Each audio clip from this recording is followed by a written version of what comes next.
तीसरा अध्याय।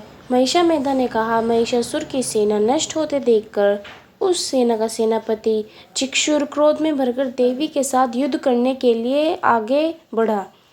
वह देवी पर इस प्रकार बाणों की वर्षा करने लगा, मानो सुमेरु पर्वत पानी की धार बरसा रहा हो। इस प्रकार देवी ने अपने बाणों से उसके बाणों को काट डाला तथा उसके घोड़ों व सारथी को भी मार दिया।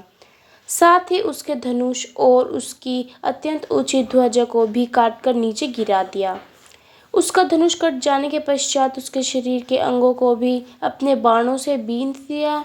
धनुष, घोड़े और सारथी को नष्ट होते हुए देखकर वह असुर ढाल और तलवार लेकर देवी की तरफ आया।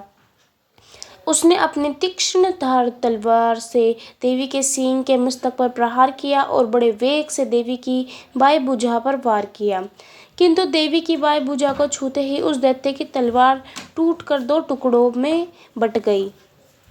इसके पश्चात दैत्य ने क्रोध में भरकर शूल हाथ में लिया और उसे भद्रकाली देवी की ओर फेंका। देवी की ओर आता हुआ वह शूल आकाश से गिरते हुए सूर्य के समान प्रज्वलित हो उठा।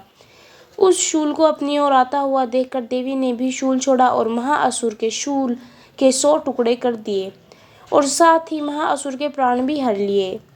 चिक्षुर के मरने पर देवताओं को दुख देने वाला चामर नामक दैत्य हाथी पर सवार होकर देवी से लड़ने के लिए आया और उसने आने के साथ ही शक्ति से प्रहार करना शुरू कर दिया।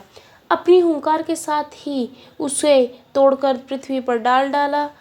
शक्ति को टूटा हुआ देखकर दैत्य ने क्रोध से लाल होकर शूल हो गया, किंतु देवी ने उसे भी काट दिया।